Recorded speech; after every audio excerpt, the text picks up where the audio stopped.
صلی اللہ علیہ یا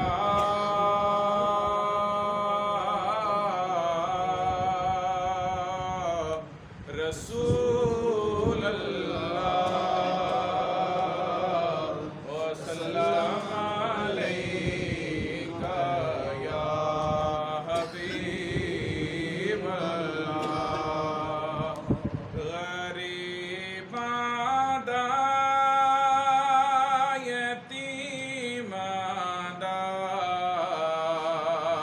سہارا یا رسول اللہ غریباں دا یتیماں دا سہارا یا رسول اللہ ہم سب کا سہارا رسول اللہ ہے ایک مرتبہ سارے پڑھیں نا غریباں دا یتیماں دا سہارا یا رسول اللہ قسم رب دی مینوں سب تو ہے پیارا یا رسول اللہ سبحان اللہ نعرہ رسالت نعرہ رسالت نعرہ رسالت قسم رب دی مینوں سب تو ہے پیارا یا رسول اللہ بڑی حسرت اے ویکھن دی بڑا چاہے زیارت دا بڑی حسرت اے ویکھن دی بڑا چاہے زیارت دا کدی چمکے نصیباں دا ستارہ یا رسول اللہ کدی چمکے نصیباں دا ستارہ یا رسول اللہ بہت خوبصورت شعر ہے محبت کے ساتھ آپ نے سماعت کرنا ہے اگر ہوتا کبوتر میں تو اڑ جاتا مدینے میں اگر ہوتا کبوتر میں تو اڑ جاتا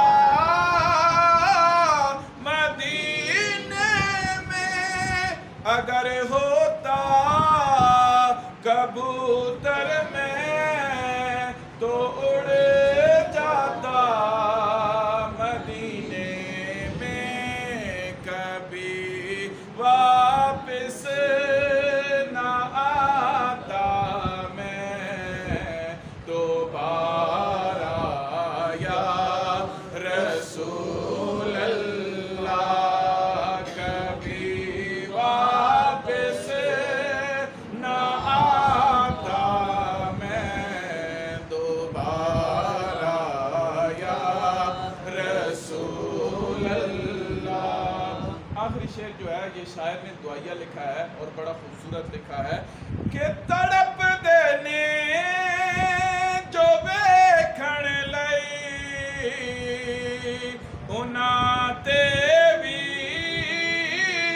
کرم ہووے تڑپ دینے جو ویکھن لئی انہاں تے بھی کرم ہووے میں عاجز نوں بھی سد لینا دوبارہ یا رسول اللہ میں عاجز نوں وی سد لینا دوبارہ یا رسول اللہ قسم رب دی مینوں سب تو پیارا یا رسول اللہ۔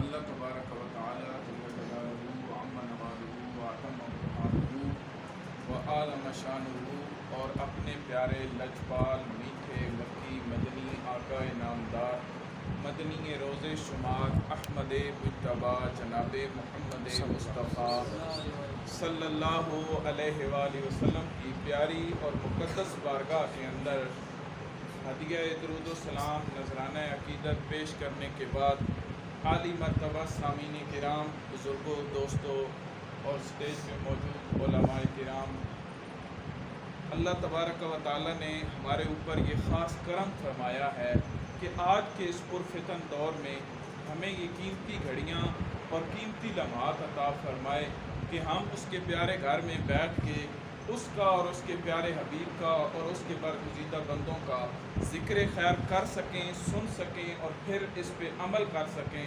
اللہ تعالیٰ ہماری ساروں کی یہ حاضری اپنی پیاری بارگاہ میں قبول فرمائے۔ بزرگوں اور دوستوں، یہ قاری صاحب ہر مہینے میں 11ویں شریف کا اہتمام کرتے ہیں، تو جس طرح یہ بہت ساری برکتوں کی حامل محفل ہے، اسی طرح اس کی ایک اور پہلو سے اگر دیکھا جائے تو اس کی اہمیت ہمیں سمجھ آتی ہے کہ یہ ایک تربیتی نشست بھی ہو سکتی ہے۔ ہر مہینے میں آپ کے جو وہ ذہنوں کو تازگی بخشنے کے لیے، ایمانوں کو خوش کرنے کے لیے، آپ کو مسرور کرنے کے لیے، کیونکہ بندہ مومن جب نا اللہ اور اس کے رسول کے ذکر کی محفل میں آتا ہے تو ایک بہت بڑے محدث ہیں، وہ فرماتے ہیں کہ جب رسول اللہ کا یا اللہ تعالیٰ کا نام بندہ مومن کے سامنے لیا جائے نا تو اس کا دل، اس کے جو سینے میں تڑپنے والا دل ہے نا، وہ مچل جاتا ہے، اور منافق جو ہے وہ گھبرا جاتا ہے، اس کا دل نہیں کرتا اللہ تعالیٰ کے ذکر میں۔ تو یہ بہت بڑی خوش نصیبی ہے آپ لوگوں کی، اللہ نے آج آپ کو یہ وقت اور یہ مہلت عطا فرمائی ہے کہ ہم اس کے پیارے محبوب کا اور اس کا ذکر کرنے کے لیے یہاں پہ جمع ہیں۔ برادران اسلام، میں بالکل بات کو مختصر کرتے ہوئے چند لمحوں میں اپنی گفتگو کو سمیٹ کے آپ کے سامنے تھوڑے سا مواد رکھ کے اجازت چاہوں گا۔ برادران اسلام، میں نے خطبے کے اندر جو آیہ مبارکہ پڑھی ہے نا، اس میں خالق کائنات نے ارشاد فرمایا یا ایھا الذین آمنوا اتقوا اللہ وکونوا مع الصادقین۔ یہاں پہ سارے اہل علم لوگ موجود ہیں اور تمام میرے نوجوان بھائی موجود ہیں، سارے پڑھے لکھے ہیں، تو تھوڑی سی میری طرف توجہ کریں گے، مجھے بات سمجھانے میں آسانی رہے گی۔ اللہ تعالیٰ نے ارشاد فرمایا کہ یا ایھا الذین آمنوا، اے ایمان والو، نعرہ تکبیر، تھوڑا جا گج کے آپ کو سنو، نعرہ تکبیر، نعرہ رسالت، نعرہ تحقیق، حق جار یار اچھی آپ کو، نعرہ تحقیق، نعرہ حیدری، تاجدار ختم نبوت، تاجدار ختم نبوت، تاجدار ختم نبوت، انشاءاللہ یہ بھی تھوڑا سا ٹاپک ٹچ کریں گے کیونکہ آج اس حوالے سے بھی بڑی ضرورت ہے۔ تو برادران اسلام، میں نے جو خطبے کے اندر آیہ مبارکہ پڑھی ہے اس میں خالق کائنات نے ارشاد فرمایا یا ایھا الذین آمنوا، کہ اے ایمان والو، اے میرے محبوب کے غلاموں۔ اگر جو بندہ قرآن مجید پڑھتا ہے وہ اس چیز سے واقف ہے کہ یہ جو آیہ مبارکہ ہے نا، یہ آیت کا جو حصہ ہے یا ایھا الذین آمنوا، یہ اللہ پاک نے متعدد بار ارشاد فرمایا ہے، اور یہ قرآن کریم میں 88 مرتبہ ہے یا ایھا الذین آمنوا، 88 مرتبہ اللہ پاک نے ارشاد فرمایا یا ایھا الذین آمنوا۔ یہ اپنے محبوب کے غلاموں کے ساتھ اللہ تعالیٰ کی محبت ہے۔ اللہ تعالیٰ فرما رہا ہے کہ اے میرے محبوب کا کلمہ پڑھنے والو، یا ایھا الذین آمنوا کا آسان سا ترجمہ یہ ہے کہ اے میرے محبوب کا کلمہ پڑھنے والو، اتقوا اللہ، اللہ سے ڈر جاؤ، تقوی اختیار کرو، متقی بن جاؤ۔ آگے ارشاد فرمایا